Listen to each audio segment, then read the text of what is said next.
Hey, what's going on, everyone? It is Tyler Bruner, the creator of Beyond the Broadcast. I'm recording this intro in the future of when I recorded this interview with Cade Nissen. Just wanted to take a quick moment and stand with the rest of Kansas City and say I am heartbroken by the news of what happened on Wednesday right after the Super Bowl parade in downtown Kansas City. What happened on Wednesday really was hard to hear. One individual lost their life, and of course there are multiple others that are in the hospital right now with injuries. We want to thank local law enforcement, local paramedics for doing everything they can to assess the situation and act swiftly. Okay, enough about the sad stuff. We're going to continue, so enjoy episode number 2 of Beyond the Broadcast.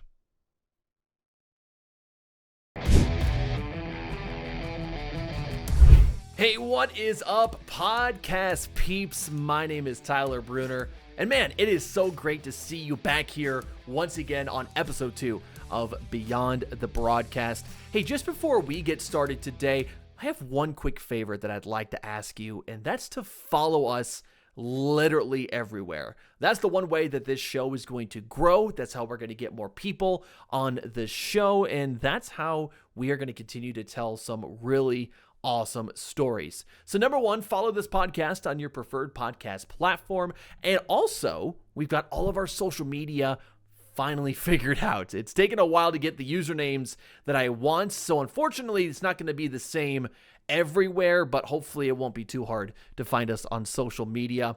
So here's all the handles that we've got on all the platforms on X or Twitter, whatever you want to call it at this point. We are Going Beyond Pod. I thought that was pretty cool. So Going Beyond Pod on Twitter. On Instagram, we are Beyond the Broadcast Podcast, which is always fun to say. On YouTube, we are at the handle Beyond the Broadcast Pod. And on TikTok, we are simply Beyond the Broadcast. Can't wait to see what kind of clips we can get from all these interviews and what stories we're able to tell in short form fashion. And today's guest had so much to talk about. We almost went an entire hour. He's a dear friend of mine. When I started to know what he was doing, he inspired me to really start doing all of this. I mean, content creation, sports highlight clips, you name it. He was a tremendous help, a resource to me, and is one of my close friends, one of my really awesome media friends that I get to call a friend. He has amassed over 700,000 followers on TikTok, over 20 million likes on TikTok as well. He is just doing the dang thing. He really is. He's out doing this crazy thing called life, crazy thing called sports videography, and he is loving every single second of it. And truly, if you have any questions for him, send him a message. This guy is so open to answering questions, and it's not another than Cade Nissen. We both grew up around the same area up in Iowa. We've both gone on to do great things, and he, quite frankly, is doing way cooler things than I am at the current moment.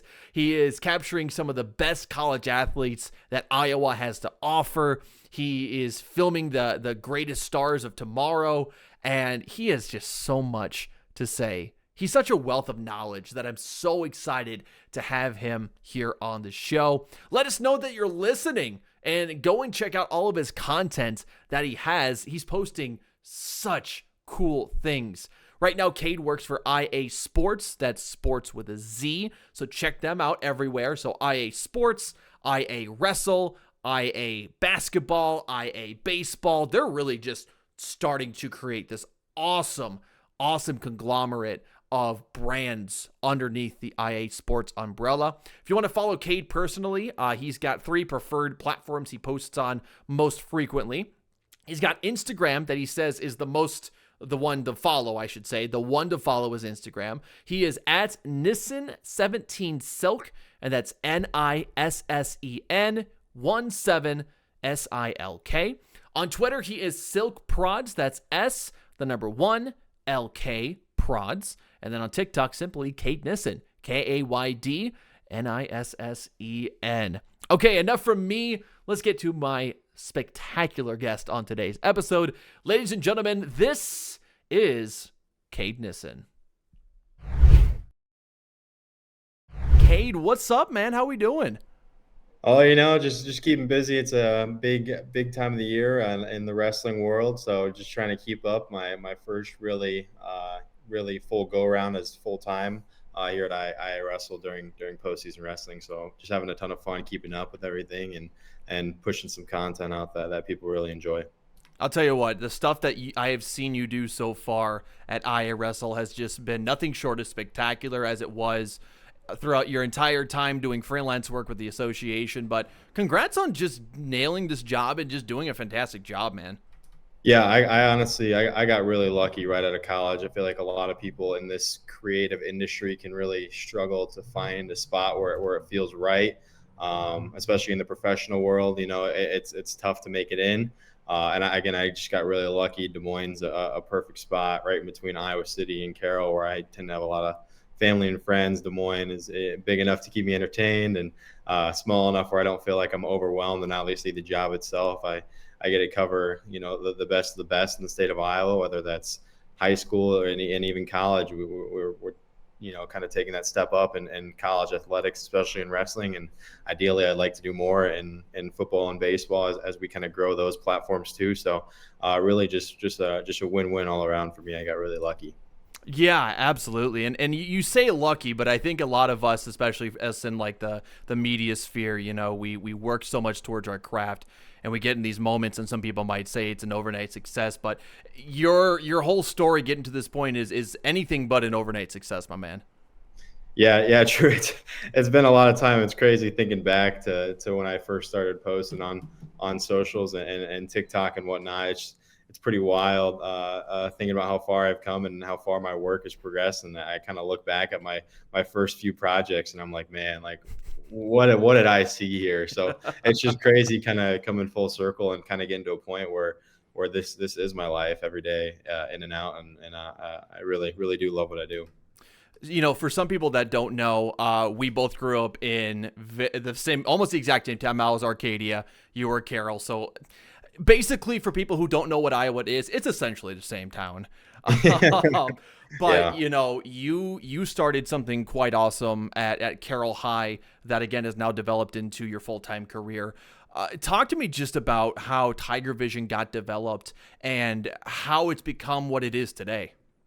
Yeah, I've told the story a few times, and I don't think people realize that I really did not want to do it. Mrs. Beeson, she was the Tiger Vision instructor at the time, and I think she was looking for kids with this type of knack, and I didn't even know I had this at the time. I had no clue. I'd never touched a camera.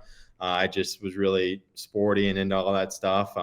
And so she emailed me about going out for Tiger Vision. I was like, nah, my semester's full. I don't really want to deal with trying to add it. And she was emailed me again. And she's like, no, like you're going to do this. And so I'm glad she got on me about it, because it ended up being a decision that probably changed everything. If I wouldn't have gone out for Tiger Vision, I would have never gotten the hands-on access. And that's what Tiger Vision just does an incredible job at. And I know other schools kind of have adapted and are starting to develop these types of classes and whatnot. But I truly believe that Mrs. Beeson and Carroll High and Tiger Vision might have been the first one in the entire state of Iowa to really give students full creative control in terms of video graphics. I mean, we had people covering art stuff too, so it wasn't just sports. And the trust that Carroll High had for kids like me and other guys like Devin Bach, Jace Pettit, some buddies that were in the class at the time, Nate Hoffman. There's so many of them. The trust that they had with this really expensive equipment, and they kind of told us, hey, this is your creative thing, you go do it. So that's what Tiger Vision is just so incredible at. And I know Kelly Schultz is running Tiger Vision right now, doing a great job. I still keep up with them. I'd love to go and talk to them, because it's an incredible opportunity. And at the time, I don't think I realized how amazing it was. And looking back, I now see that it is truly incredible. So for some people that didn't know, what kind of period was this? Was this 2014, 2015? What year was this? Oh, geez. I think I started Tiger Vision my junior year of high school, and I graduated in 19. So it was probably 2017, 2018. So I was pretty old in high school, or I was an upperclassman when I really started to get into Tiger Vision. So that's when it started. But Tiger Vision, I think, had been around a few years before then too. So I wasn't the first class to do it. Sure, but it's so incredibly awesome to see what it has become and the quality in which students are able to really do those things. And in large part to you and everyone involved in that kind of initial class of Tiger Vision people, it's really kind of become, like you said, cutting edge and something that I think will really open the eyes to a lot of people to say, Iowa, they can look at, Des Moines is growing, but, this can become an actual career choice that kids can actually follow. Yeah, I think that's kind of what I'm trying to show some kids. You definitely have to have a love for it. It's not something I don't think you just get into just to do. I truly loved it, and I think a lot of kids can truly love it once they really find their knack. I was the type of kid who loved to play the sports, but in the end I knew I wasn't really going to play basketball, football at the next level. But I still really, really enjoyed being around my friends who did play at the time. So this was a perfect opportunity for me to kind of promote them and give them the exposure that they deserved. And I think that's one of the coolest things looking back is I can pull up old videos and old clips and old highlights, and our grade, we're just getting older, we're almost hitting our 5-year anniversary, so it's just going to be so cool for all these kids that performed for Carroll High to have this content that they can look back on. And hopefully this archive is just going to continue to grow as Tiger Vision currently gains their database and their footage and everything. It's just going to be really cool to look back however long from now and be like, wow, these 2019 football, basketball teams, all these videos that they can use. So I think that's really cool. And it's something that not a lot of people think about in terms of what it brings. So obviously you go from learning you have this knack for videography and video editing. How does that evolve into Silk Productions and what you've been up to the past 5+ years? Oh man. Yeah. Right after high school, my senior year of high school, I knew I wanted to continue doing it. So I got lucky. There was a job opening at Iowa football. I got in with them, kind of doing something a little bit differently. I wasn't really doing the social media side of things. I was more helping with coaches film for what the coaches and players would study during the day and whatnot. So not quite the social media aspect, but it still taught me to be a part of a team, showing up on time. And it still gave me that ability to work in athletics, especially at such a high level in Division One, which was incredible. And on the side, I still had school, but I was doing a ton of freelancing. That's really when I'd say myself and my name came out there. It was really tough moving from Western Iowa and Carroll, where it felt like a lot of people knew me, to Eastern Iowa, where I wasn't really that big at the time. I was still pretty small, and when I said my name, nobody knew who I was because I was from Carroll, so it was really tough kind of getting my name out. I was doing a lot of stuff for free. It's a huge thing, huge tip I got to give people who are new is you got to be able to work for free until you build that portfolio and feel comfortable enough to charge clients, because charging clients is a big responsibility, and you got to be as professional as possible. So I did a lot of stuff for free. And then lucky enough, a few years down the road, I ran into Clear Creek Amana, who was an incredible client. Iowa City Regina, they were an incredible client. Iowa High School Athletic Association, they were probably the best at the time that I had. And even IAWrestle, I freelanced for them my senior year of college, and that's how I ended up working here. I must have done a good enough job and built a good enough first impression. So these clients, these freelance, when you're freelancing and you got these clients, you don't think much of it at the time, but you never know, it could bloom into something incredible. I mean, I've gotten to work for Adidas, and I flew out to Arizona to film for a company. So it's just, you never know where you could end up and where you could go. You just got to keep an open mind. And I feel like I always try and keep an open mind. And I did do a good job of keeping an open mind while I was in college and kind of just accepting anything and everything I could film. And I love the fact that you bring up just that quick tip. You sometimes you're going to have to do some stuff for free. You're going to have to do a lot of work in the background, build that portfolio. And in a lot of ways, it for people who are really wanting to get into this business and really want to get into making really cool sports highlights or commercials, it's a lot of that. It's the process you got to learn to really love to get to the point that you're at, that I've gotten at. I mean, we both understand that hard work comes from a lot of just repetition and going out and just doing the work.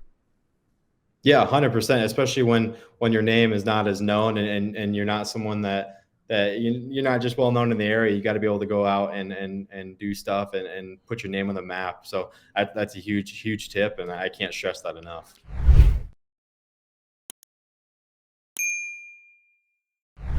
let's talk about your ventures into the Iowa High School Athletic Association, because that I think was a huge breakthrough for you, because I've seen your stuff up until that point, and when you really started to work with the IHSAA, that really got you in front of a massive crowd. So talk to me just about that opportunity and how you even got to that point. Oh my gosh. If I'm being honest, I don't really know how exactly. Chris Cuellar is a really good friend. He's a great connection. I think I don't know his official title at the IHSAA, but he handles something with social media and communications. And I think from my time at Carroll, I had emailed him a few times about state events and certain protocol and making sure I didn't break any rules because I had no clue. So I think I kind of just got in his head at the time. I don't know. And he probably followed me on social media and saw my stuff. And then the big thing was when state baseball announced it was going to Carroll, and he sent me an email or like a Twitter DM. I don't really remember, but he's like, would you be down to do this type of thing? Because he had been wanting to bring this kind of video edge to IHSA that hadn't been done before. I was kind of the perfect just into the world, just into the freelance world. So I wasn't like a big dollar person. It was a perfect like experiment, I could say, for the first year of state baseball, and it went pretty well. And their socials, I think, reflected that. The kids participating really liked the videos, the parents liked the videos, and that just became a thing where I would just be on rotation in college whenever a big state event would show up. I think I did baseball 2 or 3 times for them. I did football 2 or 3 times, and I did basketball multiple times for them. So that was just an incredible opportunity. And again, one that I don't think I understood at the time how big it was, because I mean, Iowa High School Athletic Association is about the biggest thing you can do in the state of Iowa as far as high school sports. So it was really cool being able to film those state events and put the biggest and best athletes in Iowa high school, on my page and get them to know my name. And I don't think people outside of Iowa really understands how serious people in Iowa are about high school athletics, because you talk about, Merchants Park. It's one of the most historic parks in Iowa. It maybe seats 1,000 people at best, but the intensity you feel at these state events is so genuine and so sincere. It's almost, the hairs almost stand up on the back of your neck just thinking about it.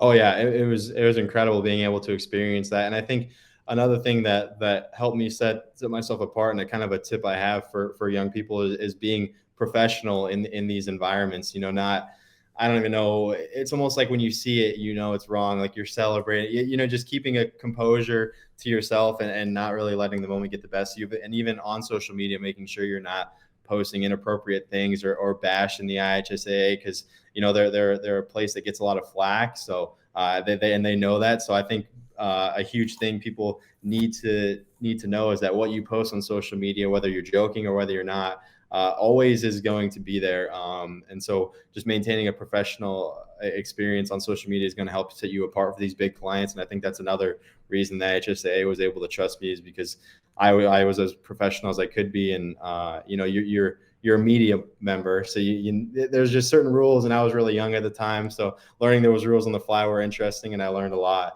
So yeah, I mean, those state events were some of my best memories in college covering those. Yeah, and that's another really great tip, and something that I think a lot of young people, whether they get to college and learn this or they learn this early on doing stuff for freelance work, is that communication is so key. Learning how to speak professionally. You don't have to write this, Mozart-esque essay to people, but it's definitely learning how to communicate effectively, because you never know, one little slip up and things can really mess up. And again, like you said, that social media presence, keeping it positive, keeping it, understanding that people are always watching, because like you said, the IHSAA always watches. Right. Yeah. I mean, they want someone as professional as possible representing them. And I think it's tough sometimes when a kid or you're rooting for somebody to not like get caught up in the moment. But no, I think that's a huge tip that I can't stress enough, is just being as professional as possible. So now you've been at IASportz for I think over a year at this point, just over a year at this point, right?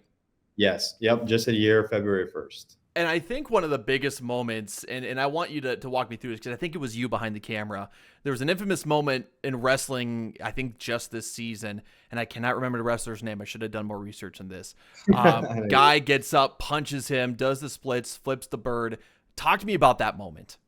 Oh man, that was wild. I actually was not behind the camera. I had a buddy, IAWrestle buddy, shooting the event, and I would have the SD card, and I was the one that would run and go edit it quick. So if anything, I was just as in charge of posting that. And I think that it's a great teaching moment, because at the time I even didn't know what to do. There's some moments in sports where you're just like, is this professional for me to post? What is our role as IAWrestle? And at the end of the day, I had a good talk with my boss at the time, because I also don't want to post something that he doesn't want envisioning or representing his brand. And at the end of the day, it was one of those things where it's like, we're a news outlet, and we're going to put the facts out there, and the people can, get whatever they want out of our content. But if we're just pushing it out, there's nothing wrong with that. But I mean, I think that is an incredible point. There's some moments in sports where you're like, is this worth posting? I remember filming for the IHSAA when a kid would strike someone out, and they do like a celebration that, wasn't really inappropriate and kind of mocking the kid. And I had to think in my moment, I'm like, wow, that was pretty cool. As a videographer, I'm like, wow, that'd be pretty sweet. But I'm also like, I'm representing the IHSAA.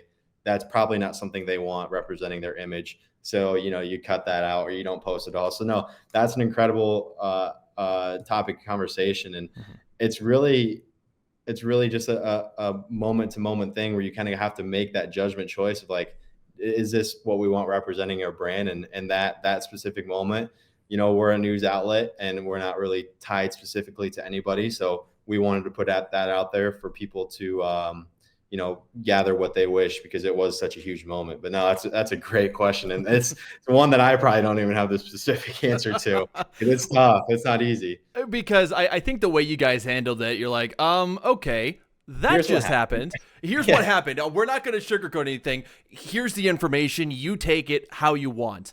Who were the two wrestlers that were involved in that altercation? It was AJ Ferrari and Zach Glazier. But yeah, there we go. That was, and it's another one of those things too, where there's tons of other media outlets there, and they're going to post it. So, I mean, it's not a dog eat dog world, but being one of the first people to get that out there is so crucial, and can help grow your brand. It's hard to fathom what that means, but really being the first to that type of stuff is huge. Yeah, absolutely. We both come from an editing style, because I know I watch your stuff, and it's not to the degree of what all these other people are doing with all the flashy, quick editing that you can't really tell what's going on. So talking about just your editing style, you're very much capturing the moments and showing the moments as they happen. I remember vividly all the stuff you did recently with the football championships throughout that whole entire week. Talk to me just about your editing style and how you approach some of these projects. Yeah, I think there's a certain art to the long form, and don't get me wrong, I love making my yearly reel. I still have to do that. I'm doing that after wrestling season, because that's kind of when my year ends. But I love the long form stuff. I love the hype videos that I did for Clear Creek Amana. But what I've learned from working with IASportz is that people's attention span is not very long, and they want to see something within the first few seconds, and they want to grasp it. And how I do that, I've really put a focus on reel style, like short form content. Like you said, at those state tournaments, I'm going to put the highlight out there, and I'm going to leave it at that. Sometimes people try and get too heavy on the edits, when really it's just these simple 13 to 20 second raw clips that just do so well. And sometimes I'll put music on it or whatever. That kind of will depend. But I'm really starting to learn and advance myself in this short form style, because at the end of the day, I'd rather put 5 short form things out there than one really long form thing that takes me forever. And if it doesn't do well on social, then I'm out all that time. But when I'm throwing these darts, these short form darts, some of them are going to hit, and especially with big names in the video, and that's what I'm leaning towards nowadays. But don't get me wrong, I love the long form stuff. I love sitting down and adding all those cool effects. But just for time constraints, I've been loving the short form stuff.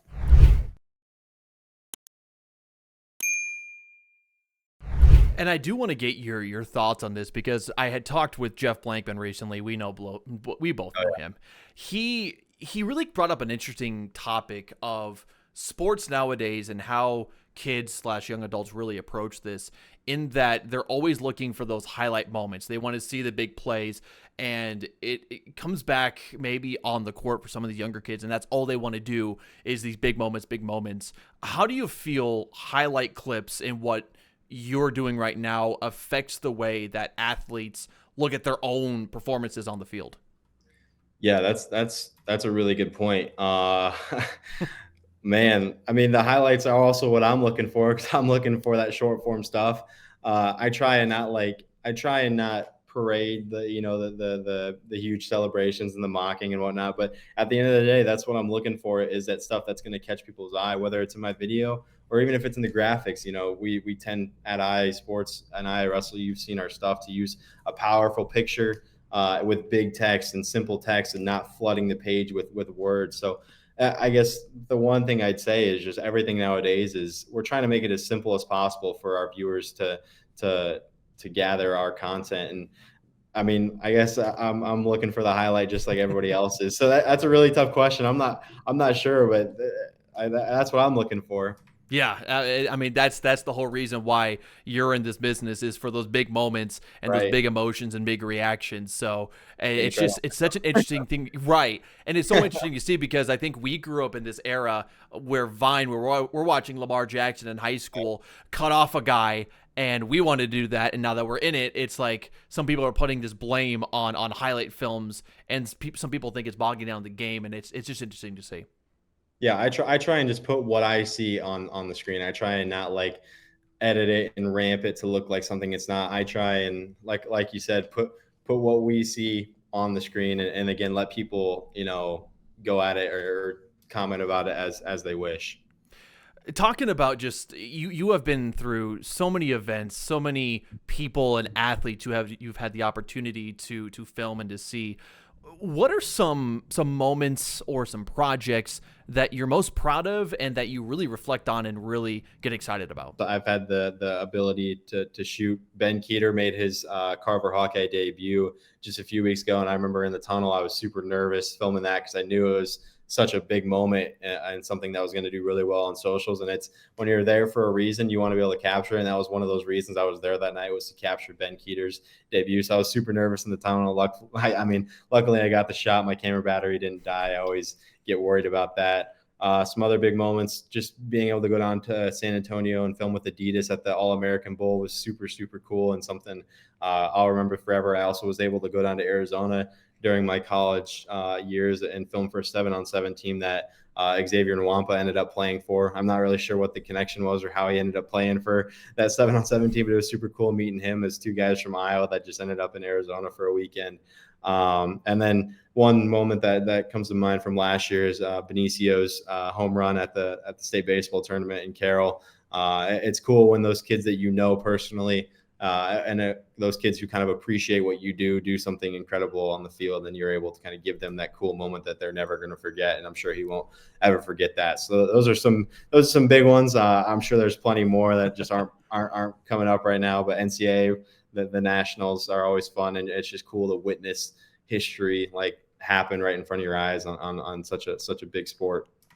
And I know the role that you play here is obviously creating content for IASportz, but how do your clips give exposure to kids who maybe never had it? Because in Iowa, I mean, you have Tiger Vision that's really leading the way in a lot of aspects in high schools. But how do you feel that your clips are giving the students the exposure that they would have never had before? Yeah, that's an incredible point, and something I don't even think I even fathom anymore, just because I've been doing this for so long. But we'll get kids like DMing us like, "Hey, thanks for the YouTube video or the reel. We really appreciate it." We always try and collaborate with the kids so that they can put that on their page. Like anytime something happens at the Dome, whoever scores a touchdown, I'm going to be inviting them to collab so they can have it on their page. And I don't know, it's such a tough question, because this is like year 4 or 5 of me doing this, but it's still really, really cool knowing that these kids are going to pull up a clip that I shot however many years from now and show their kids or their family, like, "Hey, I scored a touchdown at the Dome. Look at this." It's cool thinking like my stuff that I do really doesn't have a lifespan, and it's going to last forever, because years from now, when blah, blah, blah makes the state tournament again, they're going to look back at something I shot or something our photographer shot, and like, hey, they captured this moment. I think that's really, really cool from now that we've got this archive that's just hopefully going to last forever. You go back to talking about just all these places that you've been. This is one that's going to be kind of cool because you talk about being nervous with Ben Keeter and his debut at Carver Hawkeye. I want to ask you personally, what place have you filmed or do you still film at that really electrifies you? Is it Carver Hawkeye? Is it Kinnick Stadium, the Unidome? What are some of these places that really get you amped up to do your job? Yeah, I'll say state baseball is like one of my personal favorites I look forward to. But as far as the electricity and like the goosebumps I get, the state finals at the wrestling is just something. It's just the idea of winning an individual state title is something in my head that's got to be so cool, and that it just gets packed in there, and those kids are treated like rock stars, and rightfully so for that final session. So that's super incredible. Kinnick, we're hoping to get credentialed there, so I'm hoping to experience some cool moments there. I've personally experienced some incredible moments just as a student video worker. I think I've seen 14 different Big Ten stadiums, and I had a ton of fun. The team was super successful while I was there, which made it even more fun. The Holiday Bowl against USC my freshman year is like something I still remember like every day, and that was one of the coolest things I've seen. But yeah, I think if I'm comparing all the state championships, I think the wrestling one's my favorite. Obviously, being working for IAWrestle, I've learned to love high school wrestling a lot more than I did before. I really didn't think much of it before, but now that I'm covering it full time, it's really cool seeing these kids' stories really come to fruition, and just these kids are rock stars and they go on to do incredible things. And again, we're going to have captured them in high school and be able to show everybody years from now, like, hey, here's blah, blah, blah, and the 2023 state title. That's just cool to me. I felt like your boss was right behind the camera when you had said that, I have to say this, right? I love baseball, and I'll always love the art of filming baseball, but nothing gives me goosebumps like those finals do for wrestling.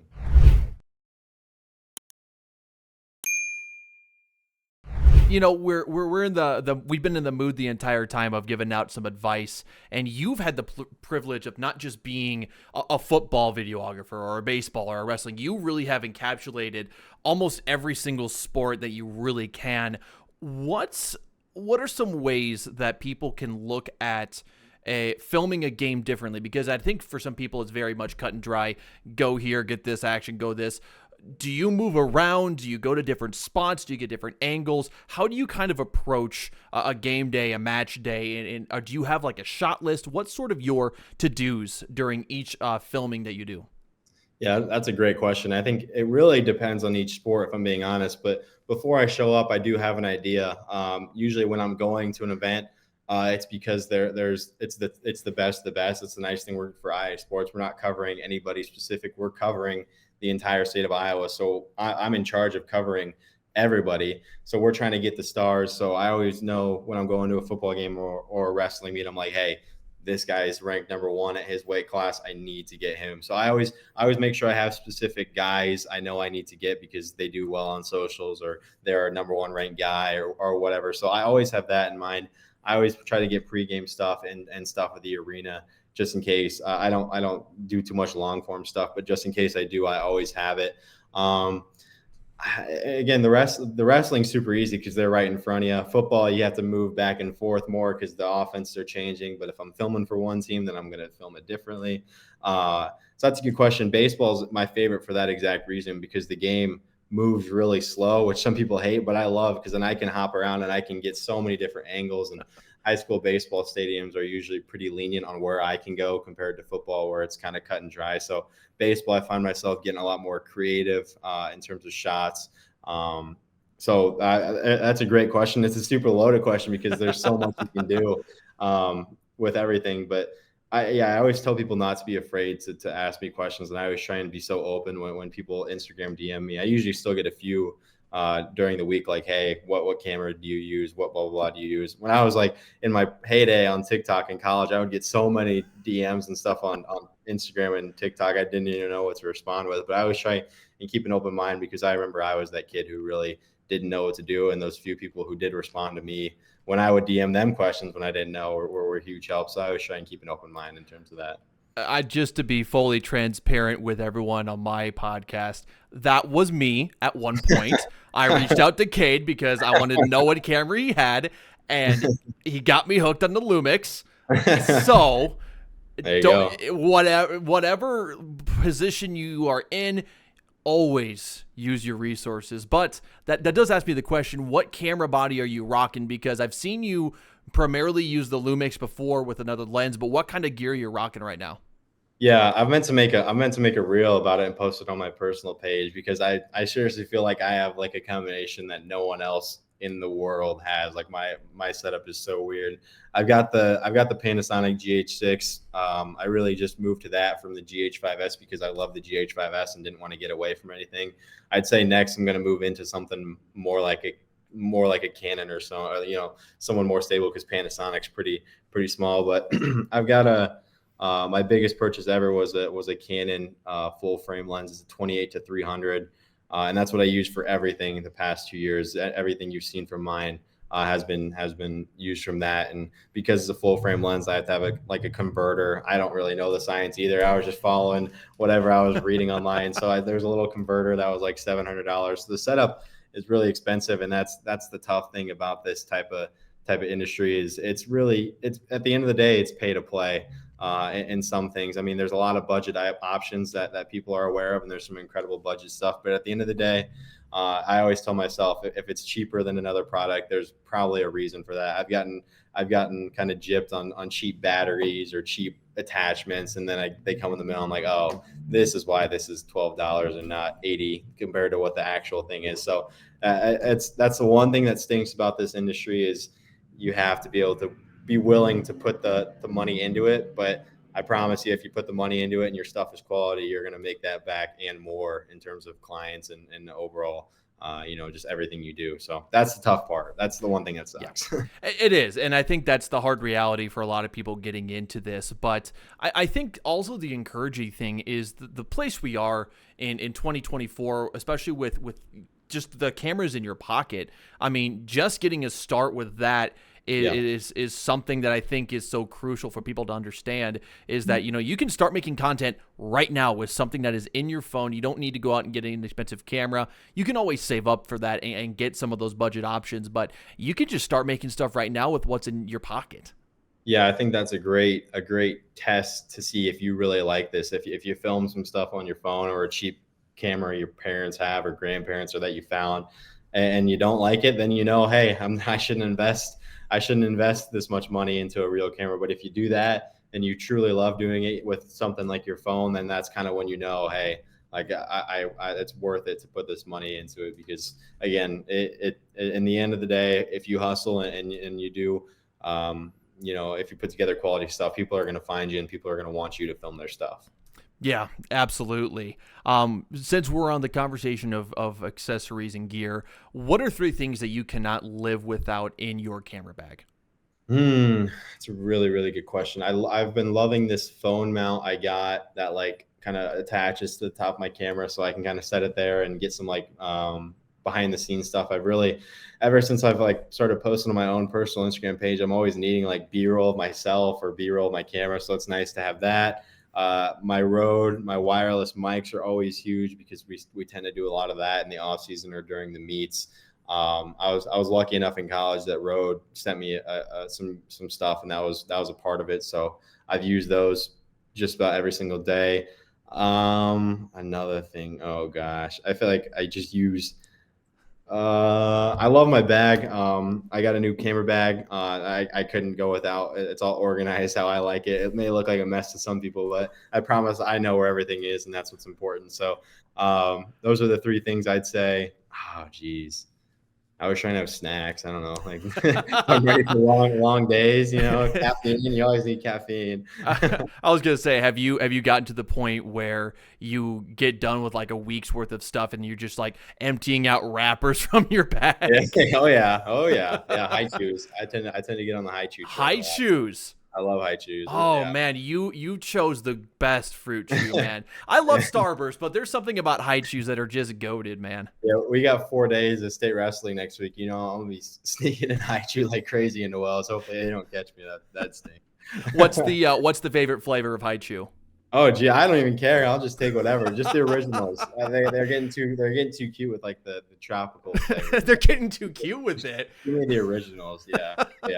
They gotta be like what is it? Major League Chew. They just gotta stick to the original bubblegum flavor. Yeah, keep it simple. Yeah. You've also really have done a nice job, I think, especially in your personal page, having a variety of content. It's not just highlight clips, but you've also done really awesome work with some of the kids and young adults that you've been able to work with. So how did that progress go into just your style of doing different content and branching out? And why is that so important? Yeah, I think it's important to have an open mind and I mean, that can go so many different ways. As far as posting on my own page, I think that's something I need to do even more to help grow my name, because I work with a company with like IAWrestle that has 110,000 followers by now. Like, I should be collabing with them more to help grow my name. That's something I've got kind of on my bucket list this year that I want to do more of. But yeah, just being able to be diverse in what you shoot and really never say no.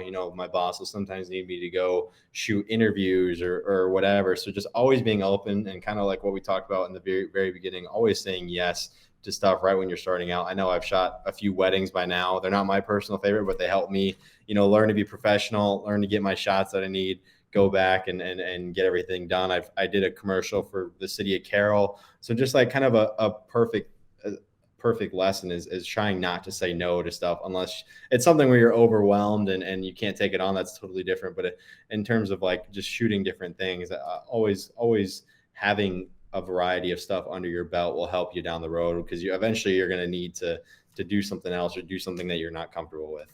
Well, and that's the big thing too, is just, you learn how to get in different environments and different things. And if you come to some client who's like, hey, I've got this home improvement project, I'd like some before and after photos. And if you did something like that before, you can come up to them and be like, hey, I've done that, and here's the proof.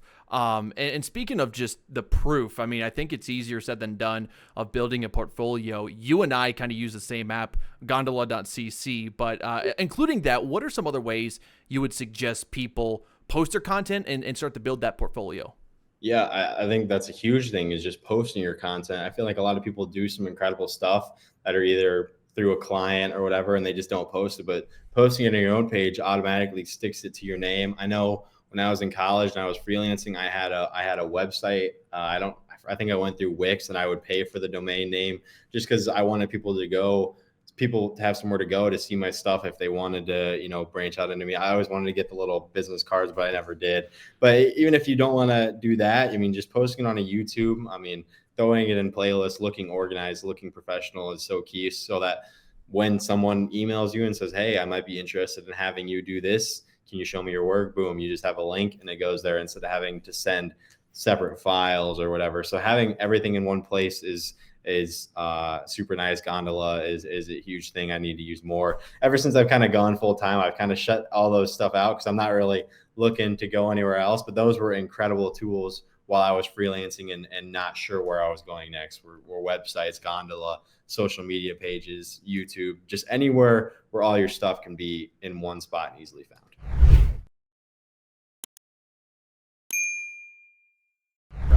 You talk about your following right now on TikTok. I pulled up your stats: 408.1K followers, 29.3 million video likes. I mean, that is just incredible at its own. Like, do you remember kind of the moment? And it couldn't be, I know you probably can't think to the exact video, but what was the one moment where this all started to kind of change and you really started to get that recognition on TikTok? Yeah, I do remember the exact video. Actually, I that's just one thing that'll never go away from me. It was like right when I first started freelancing. Kemper volleyball had just made the state title, and a few parents reached out to me to go film them. I did. I posted a video once I got back to my dorm. TikTok was pretty brand new. I was like one of my first videos I posted. Went to bed, woke up, and had like 7 million views, just something crazy. And I was like, wow, okay, this is kind of cool. And I wasn't making any money at the time, but I was like, I mean, if people like my stuff, I'm going to keep posting it. And once I got in with Clear Creek Amana football, I mean, they were incredible in helping me grow. I cannot understate that enough, because I had 4 or 5 high schools just blatantly say no to me, which I totally get. But Clear Creek Amana over in Eastern Iowa were great hosts and allowed me to do just about anything I want. And that's really when I took off to the next level and I was hustling. I was posting 3 times a day. I had scheduled out weeks in advance. I was miking kids up at practice. I was doing a ton of stuff. And, we kind of went viral and we got that many followers. And I mean, people, I'm sure they got a little more hate than they'd like from my videos, which is just the sad world of where we live. But at the end of the day, I think they're going to look back and see how cool it was that X video got how many likes, and this guy went viral. I mean, I remember I screenshotted like all of the football players' Instagrams before I post them all on TikTok just to see where I grew. And one kid went from like 900 Instagram followers, and by the time I was done, he was at like 12K. So he was borderline an influencer himself. He's past me in all followers. So it's pretty cool to see that kind of growth and those kids and be able to help those kids. And I mean, I'm not sure what help it's helping them now, but it's just cool to kind of see the growth you can really have when you really put your mind to something. We got 2 more things that we're going to talk about real quick. Obviously we're on the fast track right now. State basketball is coming up here soon. We've got state wrestling that's coming up. Give me your predictions for state champions for basketball and maybe some wrestlers to watch out for coming up in the state wrestling tournament. Oh, geez. If I'm being honest, I have not watched any high school basketball. We have IAWrestle. It's ran by volunteers, so I know zero about that. But I think I'm going to actually get in to shoot and kind of help grow IAWrestle for that state week. So I'm super excited. State basketball is always fun because you kind of got that one versus another type of thing in the crowd. And that's what's so different from wrestling is each session you got how many different cities and towns all kind of conjoined into one fan base in the fans in the stands. So I think it's really cool seeing the differences. Oh geez.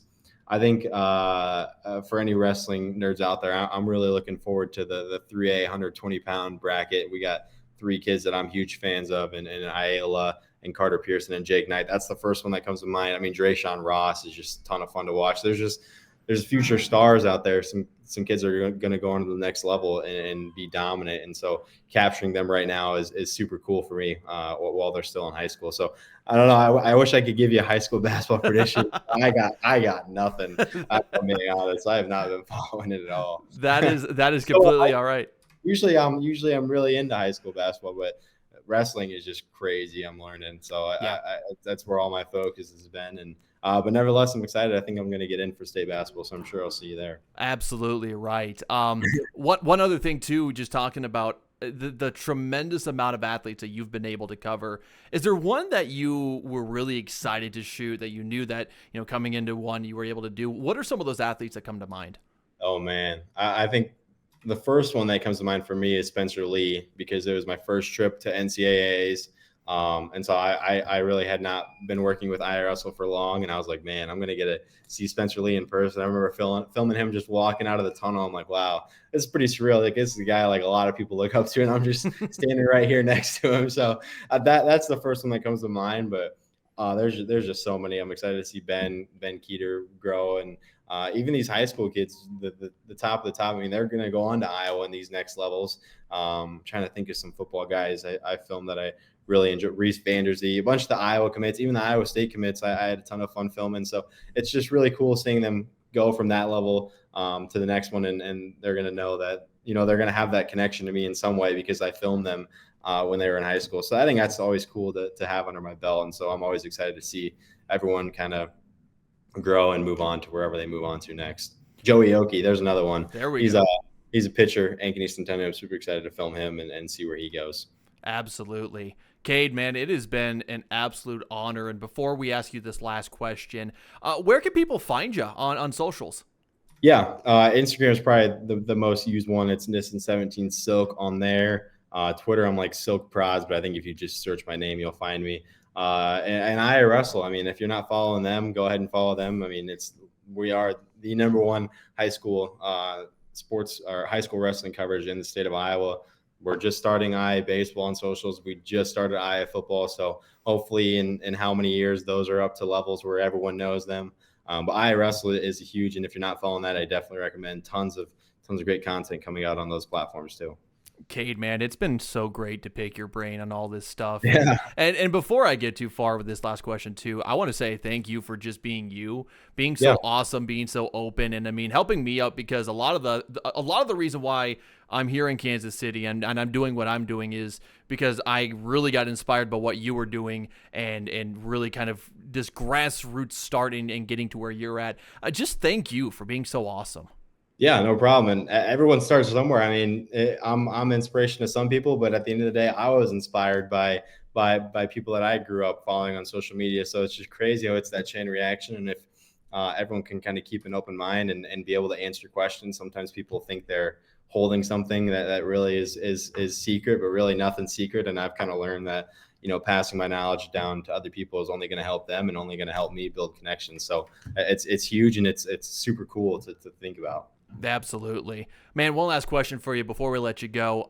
This whole show is about going beyond what's asked of you, going above and beyond and being the best you. So what are 3 reasons that you go beyond in life? I think one up first is just being an inspiration to people. Again, like I said, always being able to answer questions when people ask me. 3 reasons. I always try and just keep an open mind. I guess that's another thing. That's really tough. 3 specific things, man. And I think the biggest one for me is just being able to being open to answering questions. I get so many of them from people. I meet so many people at meets, and just keeping an open mind and always open to meet new people. Too many connections is not a thing. At the end of the day, you can never have enough connections. And at the end of the day, sometimes it's about who you know and not what you know. So keeping an open mind in terms of always meeting new people, doing stuff for free, going the extra mile for someone, it could pay dividends down the end, even though it doesn't at that point. So I just can't stress enough to always be open, always be social, always be a good conversationalist, all while, maintaining professionalism and representing yourself in a positive way. Cade, man, absolute pleasure to have you on the show, man. I cannot wait to have more conversations with you. And before I let you go, I got to say this, go Cubbies. Oh man. Hey, at least baseball's back. I can respect it. As long as baseball's back, I don't care who I'm watching. I want to be able to just sit down and watch baseball at night. So fine. Go Cubbies, whatever. Cade, man, it's an absolute honor. Thank you so much, man. Yeah, no problem. Man, what an awesome guy that Cade is. I knew him for so many years, and we would knock into each other every once in a while at state events, but to really hear his story and how he got into sports videography and just the passion that this guy has, man, it really gets me excited to do a whole lot more for you guys here on Beyond the Broadcast. I am so excited for all of you to maybe get some inspiration from this, because in this weird world of social media, it's easy to look at someone else's content and think, man, I'm not at that point yet, and I'm sad that I'm not at that point yet, or I'm not at this point when I thought I was. Whatever kind of, negative thoughts or whatever's going through your head where you don't think you're good enough, you're good enough. Just go out and do the thing. And you know what? A year from now, you're going to surprise yourself in what you're going to be able to accomplish and what you're posting and what you're putting out. It's a very stressful world to be in social media content creation, but you know what? Stay strong, keep doing the dang thing. That's my whole slogan for this whole show is just do the dang thing. Just get out and start doing stuff. You might not be the best to start, but we all have to start somewhere. So Cade says it well. I second it every way possible. Go out and do the dang thing and be as professional as possible. And if you have any questions, go send him some questions, man. His DMs are open right now. So go ask him some questions. Go get enlightened if that is what you want to do. And again, follow him on the 3 preferred platforms he is on. Again, that's Instagram at Nissen17Silk.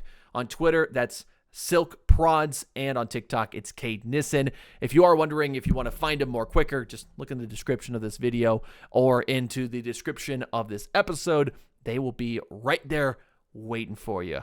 Well, that is going to do it for episode 2 here on Beyond the Broadcast. Again, thank you personally, looking at you through the camera and on whatever podcast platform you are, thank you so much for joining me here on episode 2. Again, you can follow us everywhere imaginable. We do have some different handles on different platforms.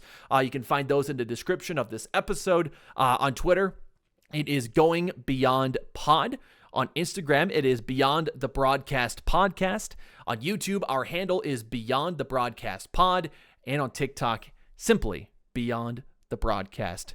Be good, be great, but always remember to go beyond. Folks, my name is Tyler Bruner, and we will see you next time here on Beyond the Broadcast.